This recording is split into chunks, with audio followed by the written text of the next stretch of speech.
few minutes before the Baal Shem Tov passed, his Talmidim came to him and they asked him, who should be our Rebbe after you? He said to them, listen, the one who will give you a good advice for machshavot zarot in Tefillah, which means a good advice for a case that you're starting davening and suddenly everything flees. All the thoughts about the whole day are coming to that point of prayer. So the one who will be able to give you an advice how to get along with these thoughts and how to overcome on these thoughts, he should be your Rebbe. They chose, a year after he passed, they chose the Mezritch Magid to be their Rebbe. And that's very interesting because he, in his book, Magid Varav Yaakov, he wrote many pieces of Torah that are dealing with the issue of Machshavot Zarot. And that's a real question if we are able to take his advices and to use them. It's not that simple.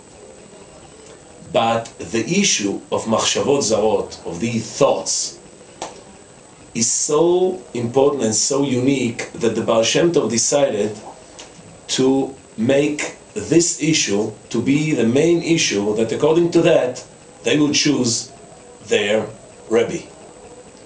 So, is there an advice? Is there an advice for that? For these Machshavot Zarot? Well, perhaps that's a little bit difficult. There is a joke that once a Chosid came to his Rebbe and said to him, listen, I need a moifes. I am working by a poritz and I owe him 50,000 rubles. So I need a moifes that you will make that the poritz will forget about it. His Rebbe says to him, listen, your poritz is praying Shmoneh Esrei? He said, no. Why? So the Rebbe said to him, if he is not praying Shmoneh Esrei, he won't remind himself upon these 50,000 rubles.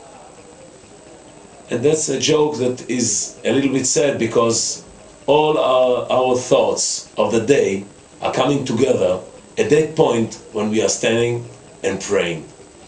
And it happens also if we are in a very, very high level of prayer.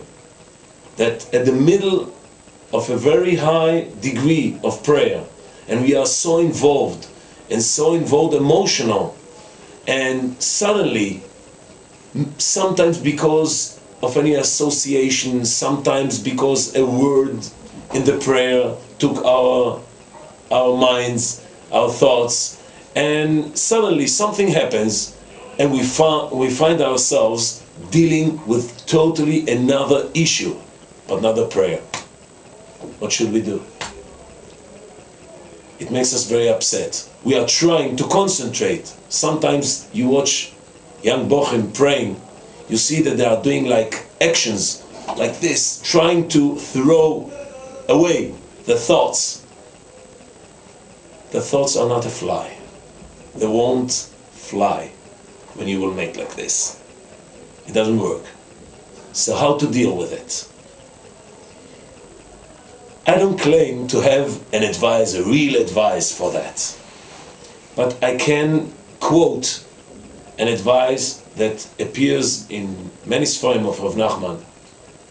How to deal with a situation that you started praying and suddenly you fell down from your degree and suddenly you are not able to concentrate anymore.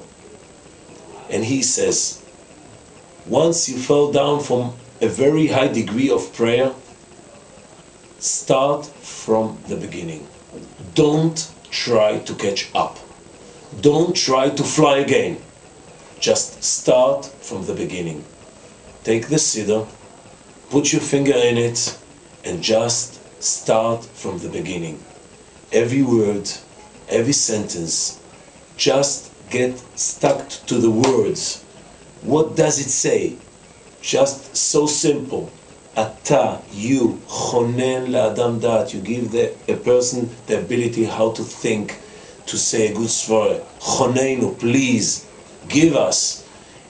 Really, like a child. Like a child.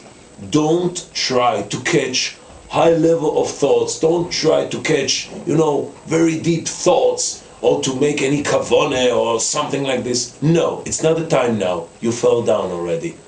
That's it, it happens. But if you want to start from the beginning, if you want to catch up, I'm telling you, just choose this way. Take the siddur and start from the beginning. A very simple kavone, and go with it. Don't blame yourself for praying like a child. Just go with it, and I can promise you, after a few seconds, you will find yourself again at that level that you have been before. But don't think, am I there already? Did it happen? The miracle Rav Hendler promised me? No, don't think about that. Just try to concentrate in the words. All of a sudden, you will find yourself very high there. At that point, you stopped beforehand. B'hatzlacha.